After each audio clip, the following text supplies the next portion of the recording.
நமக்கெல்லாம்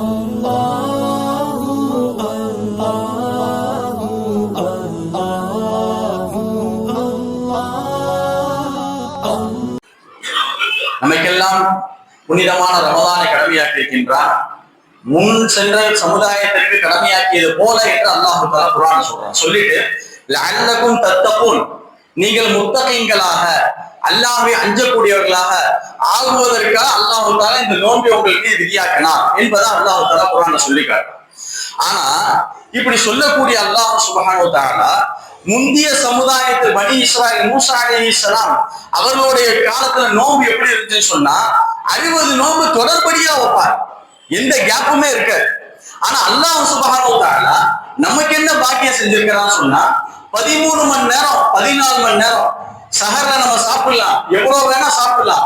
அந்த குறிப்பிட்ட நேரம் வரையும் குறிப்பிட்ட நாள் வரையும் நீ நோன்பு வச்சுட்டு இஃப்தாருக்கு நீ எவ்வளவு வேணா சாப்பிடலாம், எத்தனை வகையான சாப்பாடு வேணா சாப்பிடலாம், எவ்வளவு வேணா உனக்கு பிடிச்ச ஜூஸுகளை குடிக்கலாம், எவ்வளவு வேணா பானங்கள் அருந்தலாம்.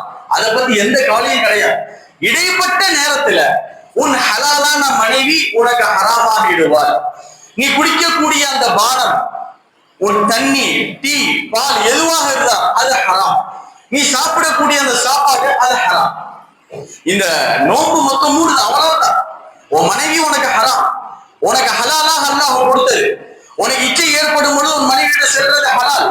உனக்கு தவறான பார்வைகள் வரும் பொழுது உன் மனைவிடத்தில் செல்றது, உனக்கு பசி ஏற்படும் பொழுது ஹலாலான முறையில் நீ சாப்பிடுறது, எல்லாத்தையும் அல்லாஹ் ஹலாலாக்கின அல்லாஹ் இந்த நோம்புல குறிப்பிட்ட நேரத்துல அதை ஹராமாக ஆக்கியிருக்கிறான்.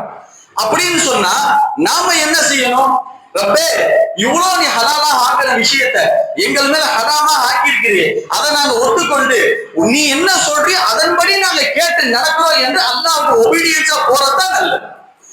இன்னும் சில பேர் எப்படி இருக்கிறாங்கன்னு சொன்னா, இந்த ரமதானுடைய காலத்திலையும் எங்களால முடியாது, நாங்க 11 மாசத்துல எப்படி சாப்பிட்டுட்டு இருந்தோமோ, எப்படி குடித்து கொண்டு இருந்தோமோ அது போலதான் நாங்கள் இந்த காலத்துல இருப்போம் என்று சில பேர் தன்னுடைய வாயை கட்டுப்படுத்த முடியாம, தன்னை நாக்க கட்டுப்படுத்த முடியாம சாப்பிடக்கூடியவனும் நோம்ப விடக்கூடியவனும் நோம்ப விடுவதை ஜஹரன் வெளிப்படுத்தக்கூடியவனும் எத்தனையோ பேர் முஸ்லிம்கள் இருந்து கொண்டார்கள்.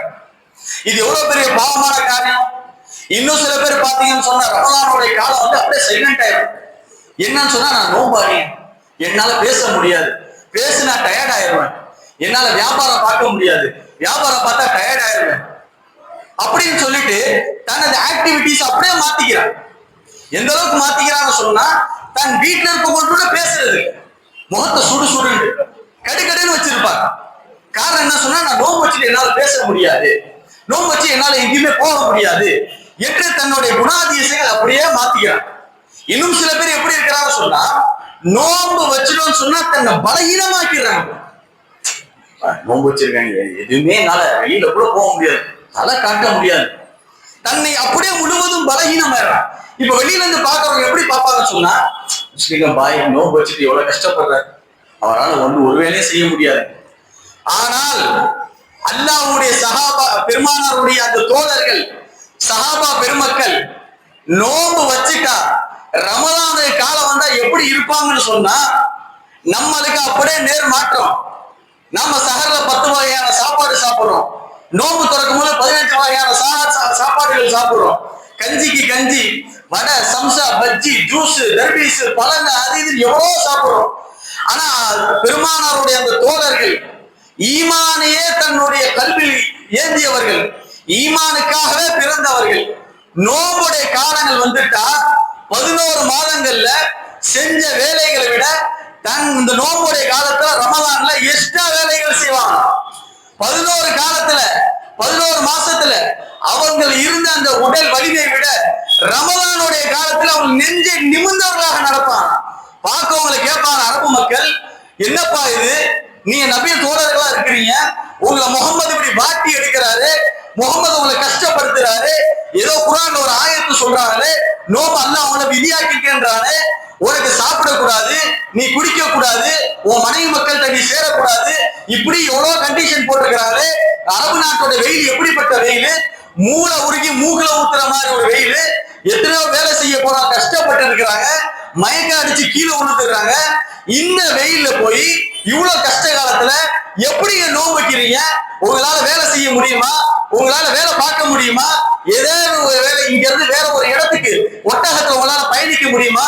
இந்த பாலைவன சூட்ல உங்களால போக முடியுமா? நீங்க எல்லாம் மனிதர்கள் தானா? அந்த முகமதுடைய பேச்சை கேட்டு நீங்களும் முட்டாளா ஆகிறீங்களே, இதெல்லாம் சாத்தியமா என்று கேட்கக்கூடியவருக்கு இந்த சஹாபா பெருமக்கள் தன் நெஞ்சை நிமித்தியவர்களாக என்ன வேலை கூடக்கூடிய என் முகமது ரசூலுல்லாஹ் சொல்லிட்டா இதை நான் நோம்பை பிடிச்சதாகவும் சொல்லி அந்த நபிக்கு முன்னால் அந்த நோம்பினுடைய பெயரை ரமலானை காப்பாற்றியவர்கள் சஹாபாக்கள். அப்ப நம்ம எப்படி இருக்கணும்? பலகீனப்படவே கூடாது, சிரிச்சவனாக நீ போ.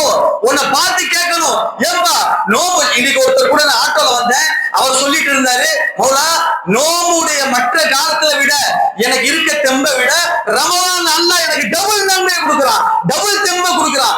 எப்படி அந்த தெம்பு வருது எனக்கே தெரியல, நானே ஆச்சரியப்படுறேன். மற்ற காலத்துல நான் செய்யக்கூடிய வேலைகளை விட ரமலானுடைய காலத்துல நான் இன்னும் எக்ஸ்ட்ரா வேலை செய்யறேன் என்று சொல்றானே அவன் தான் உண்மையான முஃமின். நீ பலகீனப்படுத்த கூட, அல்லாஹ்வை பலகீனப்படுத்துற, ரசூல பலகீனப்படுத்துற, அவன் குர்ஆன பலகீனப்படுத்துற. ஏன் நீ காலையில சார்ல சாப்பிடலையா? ஏன் இஃப்தார்ல நீ சாப்பிடலையா? கொஞ்சம் நஞ்ச சாப்பாடு உனக்கு இருக்கு.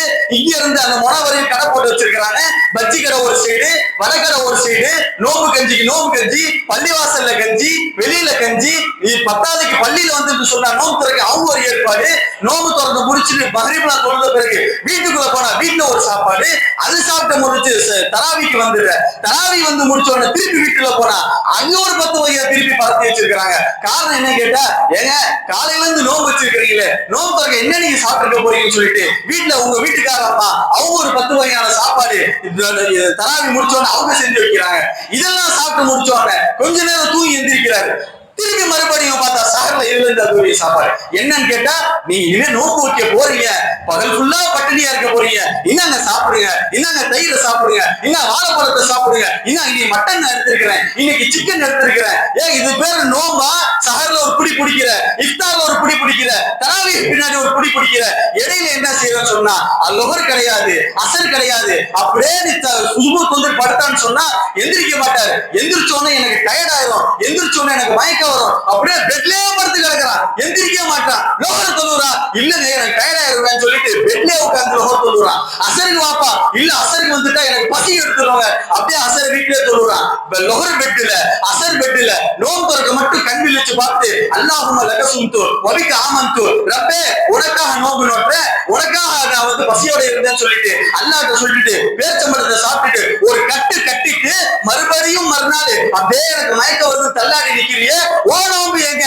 அந்த சஹாபாக்களோட நோம்பு எங்க?